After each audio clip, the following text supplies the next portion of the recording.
ಸ್ನೇಹಿತರೆ ನಮಸ್ಕಾರ. ಈ 2026ರಲ್ಲಿ ಸುಮಾರು 28,000 ಕೋಟಿ ಕಣ್ರಿ. ಒಂದಲ್ಲ, ಎರಡಲ್ಲ, 28,608 ಕೋಟಿಯಷ್ಟು ದುಡ್ಡನ್ನ ಗೃಹಲಕ್ಷ್ಮಿ ಯೋಜನೆಗಾಗಿ ಮೀಸಲಿಡಲಾಗಿದೆ. ಅಂದ್ರೆ ಈ ಗೃಹಲಕ್ಷ್ಮಿ ಯೋಜನೆ ಗ್ಯಾರಂಟಿ ಯೋಜನೆಗಳಲ್ಲಿನೇ ಹೆಚ್ಚು ಖರ್ಚು ವೆಚ್ಚ ಆಗುವಂತಹ ಯೋಜನೆ. ಸೊ ಇದೀಗ ಈ ವಿಡಿಯೋದಲ್ಲಂತೂ ನಾನು 28, 29ನೇ ಕಂತಿನ ಹಣವನ್ನ ಬಿಡುಗಡೆ ಆಗೋದ್ರ ಬಗ್ಗೆ ಮಾಹಿತಿ ತಿಳಿಸ್ಕೊಡ್ತೀನಿ. ಯಾಕಂದ್ರೆ ನಾಳೆ ಈ 11 ಜಿಲ್ಲೆಗಳಲ್ಲಿರ್ತಕ್ಕಂತಹ ಮಹಿಳಾ ಫಲಾನುಭವಿಗಳಿಗೆ ದುಡ್ಡು ಜಮಾ ಆಗ್ತಾ ಇದೆ. ಸೊ ಈ 11 ಜಿಲ್ಲೆಗಳಂತೂ ನೀವು ತಿಳ್ಕೊಳ್ಬೇಕು. ಇದರ ಜೊತೆಗೇನೆ ಗೃಹಲಕ್ಷ್ಮಿ ಯೋಜನೆಯಲ್ಲಿ ಎಷ್ಟು ದುಡ್ಡು ಖರ್ಚು ವೆಚ್ಚ ಆಗಿದೆ, ಈಗ ಎಷ್ಟು ದುಡ್ಡನ್ನ ಮೀಸಲಿಡಲಾಗಿದೆ, ಬಜೆಟ್ ಮಂಡನೆಯಲ್ಲಿ ಗೃಹಲಕ್ಷ್ಮಿ ಅಪ್ಡೇಟ್ ಏನು, ಈ ಎಲ್ಲ ವಿಷಯದ ಕುರಿತಾಗಿ ಈ ವಿಡಿಯೋದಲ್ಲಿ ಚರ್ಚೆ ಮಾಡ್ತಾ ಹೋಗೋಣ. ಜೊತೆಗೆ ಸತತವಾಗಿ 5 ಕಂತುಗಳಾದ್ರೂ ಬಿಡುಗಡೆ ಆಗಬೇಕಾಗಿದೆ. ಅಂದ್ರೆ ಒಂದಲ್ಲ ಎರಡಲ್ಲ 10,000 ದುಡ್ಡು ಪ್ರತಿಯೊಬ್ಬ ಮಹಿಳೆಯರ ಖಾತೆಗಳಿಗೆ ಜಮಾ ಆಗಲೇಬೇಕು. ಹಾಗಾಗಿ ಬನ್ನಿ ಸ್ನೇಹಿತರೆ, ಈ ವಿಡಿಯೋನ ಆದಷ್ಟು ಕೊನೆವರೆಗೂ ವಾಚ್ ಮಾಡಿದ್ರೆ ಲೇಟೆಸ್ಟ್ ಆದಂತಹ ಅಪ್ಡೇಟು ನಿಮ್ಮ ಕಿವಿಗೆ ಬೀಳುತ್ತೆ, ಅರ್ಥ ಆಗತ್ತೆ. ಸೊ ವಿಡಿಯೋನ ಕೊನೆವರೆಗೂ ವಾಚ್ ಮಾಡಿ. ಸಬ್ಸ್ಕ್ರೈಬ್ ಮಾಡಿಲ್ಲ ಅಂದರೆ ಬೇಗನೆ ಸಬ್ಸ್ಕ್ರೈಬ್ ಮಾಡ್ಕೊಳ್ಳಿ.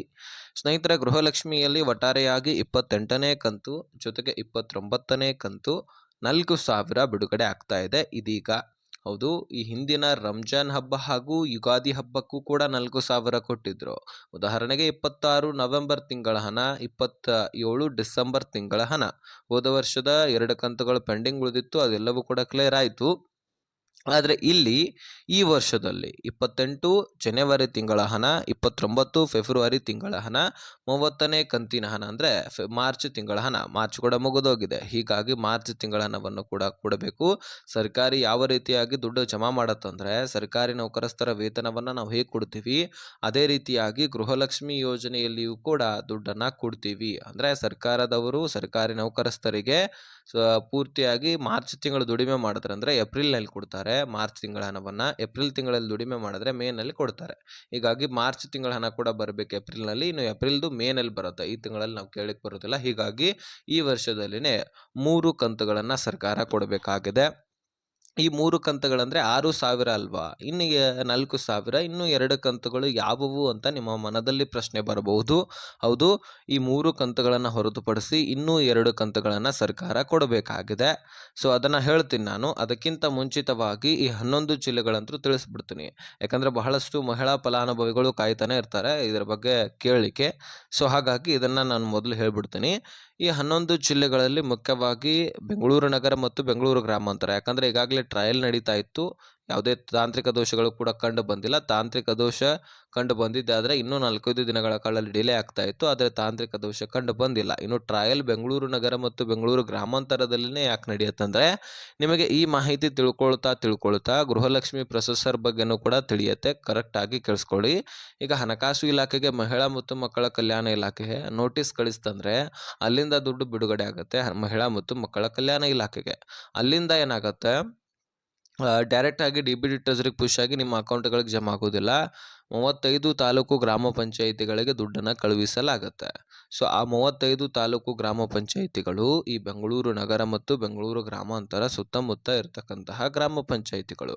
ಸೊ ಹೀಗಾಗಿ ಅಲ್ಲಿರ್ತಕ್ಕಂತಹ ಎಲ್ಲ ಪ್ರೊಸೆಸರನ್ನು ಮುಗಿಸಿಕೊಂಡು ಅಲ್ಲಿಂದ ಗ್ರಾಮ ಪಂಚಾಯಿತಿಗಳೇನು ಮಾಡ್ತವೆ, ವಾಪಸ್ಸಾಗಿ ಮಹಿಳಾ ಮತ್ತು ಮಕ್ಕಳ ಕಲ್ಯಾಣ ಇಲಾಖೆಗೆ ದುಡ್ಡನ್ನು ಕಳುಹಿಸುತ್ತೆ.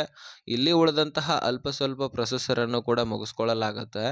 ಸೊ ಇದೆಲ್ಲವೂ ಕೂಡ ಮುಗಿಸ್ಕೊಂಡು ಮತ್ತೆ DBT ಟ್ರೆಜರಿಗೆ ಪುಷ್ ಮಾಡಲಾಗುತ್ತೆ. DBT ಟ್ರೆಜರಿಗೆ ಪುಷ್ ಮಾಡದ ಒಂದು ಏನು ಪುಷ್ ಮಾಡಿರ್ತಾರಲ್ಲ, ಇದು ಬ್ಯಾಂಕ್ಗಳು ಅಪ್ಡೇಟ್ ಮಾಡಿಕೊಂಡು ಸೊ ನಿಮ್ಮೆಲ್ಲರ ಖಾತೆಗಳಿಗೆ ದುಡ್ಡನ್ನು ಜಮೆ ಮಾಡಲಾಗುತ್ತೆ. ಈ ರೀತಿ ಪ್ರೊಸೆಸರ್ ಇರುತ್ತೆ. ಇದು ಪ್ರೊಸೆಸರ್ ಬಗ್ಗೆ ಕೂಡ ಕ್ಲಿಯರಿಟಿ ಸಿಕ್ಕಿರಬಹುದು. ಇನ್ನು ಮುಖ್ಯವಾಗಿ 35 ತಾಲೂಕು ಗ್ರಾಮ ಪಂಚಾಯಿತಿಗಳು ಬೆಂಗಳೂರು ನಗರ ಮತ್ತು ಬೆಂಗಳೂರು ಗ್ರಾಮಾಂತರದಲ್ಲಿ ಸುತ್ತಮುತ್ತ ಇರತಕ್ಕಂತಹ ಗ್ರಾಮ ಪಂಚಾಯಿತಿಗಳು ಆಗಿರುವಂತಹ ಕಾರಣಕ್ಕಾಗಿ ಅಲ್ಲೇ ಮೊದಲು ಟ್ರಯಲ್ ನಡೆಯುತ್ತೆ. ಸೊ ಟ್ರಯಲ್ ನಡೆದ ತಕ್ಷಣ ತಾಂತ್ರಿಕ ದೋಷ ಬಗ್ಗೆ ಅಂತೂ ಹೇಳಿದ್ದೀನಿ, ಸದ್ಯಕ್ಕೆ ಯಾವುದೇ ರೀತಿ ತಾಂತ್ರಿಕ ದೋಷ ಕಂಡು ಬಂದಿಲ್ಲ. ಹೀಗಾಗಿ ಟ್ರಯಲ್ ಸರಿಯಾಗಿ ನಡೆದಿದೆ. ಈಗ ಜಮಾ ಮಾಡಲಿಕ್ಕೆ ಸ್ಟಾರ್ಟ್ ಮಾಡಿದ್ದಾರೆ. ಅದರಲ್ಲಿ ಬೆಂಗಳೂರು ನಗರ, ಬೆಂಗಳೂರು ಗ್ರಾಮಾಂತರ ಸೇರಿದಂತೆ ಧಾರವಾಡ, ಚಿತ್ರದುರ್ಗ, ಕೊಡಗು, ಉಡುಪಿ, ತುಮಕೂರು, ಅದೇ ರೀತಿಯಾಗಿ ಮಂಗಳೂರು, ಚಿಕ್ಕಮಗಳೂರು, ಉಡುಪಿ ಹೇಳಿದ್ದೀನಿ ನಾನು, ಶಿವಮೊಗ್ಗ, ಮಂಡ್ಯ, ಚಾಮರಾಜನಗರ, ಬೆಳಗಾವಿ, ವಿಜಯಪುರ, ಬೀದರ, ಕೊಪ್ಪಳ, ಹಾಸನ, ಈ ರೀತಿ ಹಲವಾರು ಜಿಲ್ಲೆಗಳಲ್ಲಿರ್ತಕ್ಕಂತಹ ಗೃಹಲಕ್ಷ್ಮಿಯರ ಅಕೌಂಟ್‌ಗಳಿಗೆ ನಾಳೆ ಜಮಾ ಆಗ್ತಾ ಇದೆ. ಸೊ ಈ ಜಿಲ್ಲೆಗಳಲ್ಲಿ ನಿಮ್ಮ ಜಿಲ್ಲೆನೂ ಕೂಡ ಇದ್ರೆ ಕಮೆಂಟ್ ಮಾಡಿ ತಿಳಿಸಿ. ಇನ್ನು ನಿಮ್ಮ ಅಕೌಂಟ್‌ಗಳಿಗೆ ದುಡ್ಡು ಬರ್ತಾ ಇಲ್ಲ ಅಂದ್ರೆ ಸಾಕಷ್ಟು ಪ್ರಾಬ್ಲಮ್‌ಗಳು ಕೂಡ ಇದ್ದಾವೆ. ಅದರಲ್ಲಿ ಸಚಿವೆ ಲಕ್ಷ್ಮೀ ಹೆಬ್ಬಾಳ್ಕರ್ ಅವರು ಹೇಳಿರ್ತಕ್ಕಂತಹ ಮಾಹಿತಿ ಪ್ರಕಾರ ಜಿ.ಎಸ್.ಟಿ ಫೇರ್ ಅಂತ ಹೇಳ್ಬಿಟ್ಟು ತಾಂತ್ರಿಕ ದೋಷದಿಂದ ಲಕ್ಷಾಂತರ ಫಲಾನುಭವಿಗಳ್ದು ಬರ್ತಾ ಇದೆ. ಸೊ ಯಾಕೆ ಬರ್ತಾ ಇದೆ? ಇನ್ಮೇಲಿಂದ ಅವ್ರಿಗೆ ದುಡ್ಡು ಜಮಾ ಆಗೋದಿಲ್ವಾ ಅಂತ ನೀವು ಕೇಳಬಹುದು. ಇಲ್ಲಿ ತಾಂತ್ರಿಕ ದೋಷ ಆಗಿದ್ದೇ ಆದರೆ ಅದನ್ನು ನಾವು ಸರಿಪಡಿಸ್ಕೊಳ್ಬೇಕಂತಿಲ್ಲ. ಇದನ್ನು ಖುದ್ದಾಗಿ ಸರ್ಕಾರವೇ ಸರಿಪಡಿಸ್ಕೊಳ್ಬೇಕು. ಖುದ್ದಾಗಿ ಸರ್ಕಾರವೇ ವೆರಿಫಿಕೇಷನ್ ಮಾಡಬೇಕು. ಆ ವೆರಿಫಿಕೇಷನಲ್ಲಿ ಬಡ ವ್ಯಾಪಾರಸ್ಥರು ಇದ್ದರೆ ಅವರಿಗೆ ಖಂಡಿತವಾಗ್ಲೂ ದುಡ್ಡು ಜಮಾ ಆಗತ್ತೆ. ಯಾರು ಶ್ರೀಮಂತ ವ್ಯಾಪಾರಸ್ಥರಿದ್ದೀರಿ ಅವರಿಗೆ ದುಡ್ಡು ಜಮಾ ಆಗುವುದಿಲ್ಲ, ಅವರ ರೇಷನ್ ಕಾರ್ಡ್ ರದ್ದಾಗತ್ತೆ. ಹೌದು, ಈ ಏನು ದುಡ್ಡು ಜಮಾ ಆಗ್ತಾ ಇರತ್ತಲ್ವಾ, ಸೊ ಅದರಲ್ಲಿ ಜಿ.ಎಸ್.ಟಿ ಫೇರ್ ಅಂತ ಬರ್ತಾ ಇದೆ ಅಲ್ವಾ, ಅದರಲ್ಲಿ ಶ್ರೀಮಂತ ವ್ಯಾಪಾರಸ್ಥರು ಕೂಡ ಇರ್ತಾರೆ, ಬಡ ವ್ಯಾಪಾರಸ್ಥರು ಕೂಡ ಇರ್ತಾರೆ. ಹೀಗಾಗಿ ಅದರಲ್ಲಿ ವೆರಿಫಿಕೇಷನ್ ಆಗೋದು ಅತಿ ಅವಶ್ಯಕ. ಸೊ ಅದರಲ್ಲಿ ಯಾರು ಕಂಡು ಬರ್ತಾರೆ ಶ್ರೀಮಂತರು ಬಡವರು ಅಂತ, ಅದರ ಆಧಾರದ ಮೇಲೆ ಸರ್ಕಾರ ದುಡ್ಡು ಜಮಾ ಆಗತ್ತೆ. ಸೊ ಇನ್ನು ಸ್ನೇಹಿತರೆ, ಇದ್ರ ಬಗ್ಗೆ ಕ್ಲಿಯರಿಟಿ ಸಿಕ್ಕಿದ್ರೆ ಇನ್ನು 2 ಕಂತುಗಳು ಯಾವುವು ಅಂತ ನಾವು ಕೇಳೋದಾದ್ರೆ, ಇಲ್ಲಿ ಹೋದ 2025ರ ಪ್ರಾರಂಭದಲ್ಲಿ ಮಹಿಳಾ ಮತ್ತು ಮಕ್ಕಳ ಕಲ್ಯಾಣ ಇಲಾಖೆ ಏನ್ ಮಾಡುತ್ತೆ, ಜನವರಿ ತಿಂಗಳ ಕೊಟ್ಟ ತಕ್ಷಣವೇ ಆ ಸಂದರ್ಭದಲ್ಲಿ ಇನ್ನೊಂದು ಮಾಹಿತಿ ಕೂಡ ನಿಮಗೆ ಸಿಕ್ಕಿರಬಹುದು. ಅನ್ನಭಾಗ್ಯ ಯೋಜನೆಯಲ್ಲಿ ನಾವು ಅಕ್ಕಿ ಬದಲಾಗಿ ಈಗ ದುಡ್ಡಿನ ಬದಲಾಗಿ ಅಕ್ಕಿಯನ್ನು ಕೊಡ್ತೀವಿ ಅಂತಲೂ ಕೂಡ ಸುದ್ದಿಗೋಷ್ಠಿ ಆಗಿತ್ತು. ಹೀಗಾಗಿ ಫೆಬ್ರವರಿ ಮಾರ್ಚ್ ತಿಂಗಳಲ್ಲಿ ಅಕ್ಕಿ ಕೊಡೋದ್ರ ಬಗ್ಗೆ ಸರ್ಕಾರ ಚಿಂತನೆ ನಡೆಸಿತ್ತು. ಅದೇ ಸಂದರ್ಭದಲ್ಲಿ ಎಲ್ಲ ಮಹಿಳೆಯರು ಎಲ್ಲ ಕುಟುಂಬಸ್ಥರು ಕೂಡ ಅದರ ಕಡೆ ಗಮನ ಇತ್ತು. ಹೀಗಾಗಿ ಫೆಬ್ರವರಿ ಮತ್ತು ಮಾರ್ಚ್ ತಿಂಗಳ ಹಣವನ್ನು ಯಾಮಾರಿಸಿಬಿಟ್ಟು ಡೈರೆಕ್ಟ್ ಆಗಿ ಏಪ್ರಿಲ್ ತಿಂಗಳ ಹಣವನ್ನು ಕೊಟ್ಟಿತ್ತು. ಹೀಗಾಗಿ 2 ತಿಂಗಳ ಹಣವನ್ನು ಸರ್ಕಾರ ಕೊಟ್ಟಿರಲಿಲ್ಲ. ಆ 2 ತಿಂಗಳ ಹಣ ಎಲ್ಲೋಯ್ತು ಅನ್ನುವಂತಹ ಪ್ರಶ್ನೆಯನ್ನ ಮಾಡ್ತಾರೆ. ಹಾಗಾದ್ರೆ ಯಾರು ಮಾಡ್ತಾರೆ? BJP ನಾಯಕರು ಸ್ನೇಹಿತರೆ. ಚಳಿಗಾಲದ ಅಧಿವೇಶನದಲ್ಲಿ ಇದ್ರ ಬಗ್ಗೆ ಸಾಕಷ್ಟು ಚರ್ಚೆ ಮಾಡ್ತಾರೆ. ಆ 2 ತಿಂಗಳ ಹಣವನ್ನು ನೀವೇ ನುಂಗಾಕಿದಿರಿ ಅಥವಾ ನಿಮ್ಮ ಸರ್ಕಾರ ನುಂಗಾಕಿದೆ ಅಥವಾ ಹಣಕಾಸು ಇಲಾಖೆ ನುಂಗಾಕಿದೆ. ಆ ದುಡ್ಡು ಎಲ್ಲೋಯ್ತು? ಆ ದುಡ್ಡಿನ ಬಗ್ಗೆ ನಮಗೆ ಮಾಹಿತಿ ಬೇಕು. ನೀವು ಮಹಿಳೆಯರಿಗೆ ಯಾಕೆ ಕೊಡಲಿಲ್ಲ? ನುಡಿದಂತೆ ನಡೀತಾ ಇದ್ದೀವಿ ಅಂತ ಬರೀ ಬಾಯಿ ಮಾತಲ್ಲಿ ಹೇಳ್ತಾ ಇದ್ರಿ, ಆದರೆ ನಡೆದು ತೋರಿಸ್ತಾ ಇಲ್ಲ. ಸುಳ್ಳು ಭರವಸೆ ಬೇಡಾಗಿದೆ.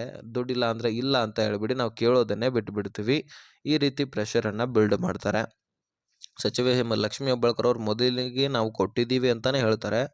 ಆದರೆ ತದನಂತರ ಮಾಹಿತಿ ಸಿಗತ್ತೆ ಸಂಬಂಧಪಟ್ಟಂಥ ಅಧಿಕಾರಿಗಳಿಂದ, ಹೌದು 2 ತಿಂಗಳ ಹಣ ಪೆಂಡಿಂಗ್ ಉಳಿಯುವುದರ ಬಗ್ಗೆ ಮಾಹಿತಿ ಸಿಕ್ಕ ತಕ್ಷಣ ಹೇಳ್ತಾರೆ, ಹೌದು 2 ತಿಂಗಳ ಹಣ ಪೆಂಡಿಂಗ್ ಉಳಿದಿದೆ. ಸೊ ನನ್ನ ಗಮನದಲ್ಲಿ ಇರಲಿಲ್ಲ, ಅದುಗಳನ್ನು ನಾನು ಮುಂದಿನ ದಿನಗಳಲ್ಲಿ ಸರಿಪಡಿಸ್ತೀನಿ. ಯಾವುದೇ ರೀತಿ ತಲೆ ಕೆಡಿಸ್ಕೊಳ್ಳುವಂಥ ಅವಶ್ಯಕತೆ ಇಲ್ಲ. ಮಹಿಳೆಯರಿಗೆ ನಾವು ಕೊಟ್ಟಂತೆ ಭರವಸೆಯನ್ನು ಉಳಿಸ್ಕೊಳ್ತೀವಿ, ಈ ಎಲ್ಲ ಕಂತುಗಳನ್ನು ಕೂಡ ಕೊಡ್ತೀವಿ ಅಂತ ಅಪ್ಡೇಟ್ ಕೊಟ್ಟರು. ಸೊ ಹೀಗಾಗಿ ನೀವು ತಲೆ ಕೆಡಿಸ್ಕೊಳ್ಳುವಂಥ ಅವಶ್ಯಕತೆ ಇಲ್ಲ, ಕೊಡಲೇಬೇಕು. ಸರ್ಕಾರದ ಮೇಲೆ ಪ್ರೆಷರ್ ಇದೆ, ಮಹಿಳೆಯರ ಆಕ್ರೋಶವೂ ಕೂಡ ಇದೆ. ಸೊ ಹೀಗಾಗಿ ಈ 2 ಕಂತುಗಳು ಜೊತೆಗೆ ಈ ವರ್ಷದ 3 ಕಂತುಗಳು 5 ಕಂತುಗಳು 10,000 ದುಡ್ಡು ಪ್ರತಿಯೊಬ್ಬ ಮಹಿಳೆಯರ ಅಕೌಂಟ್ಗಳಿಗೆ ಜಮಾ ಆಗಲಿದೆ. ಸೊ ಇದಾಗಿತ್ತು ಇನ್ಫಾರ್ಮೇಷನ್. ವಿಡಿಯೋ ನೋಡೋದಕ್ಕೆ ಧನ್ಯವಾದ. ಈ ವಿಷಯವನ್ನು ಎಲ್ಲ ಗೃಹಲಕ್ಷ್ಮಿಯರಿಗೆ ಆದಷ್ಟು ಬೇಗ ಶೇರ್ ಮಾಡಿ.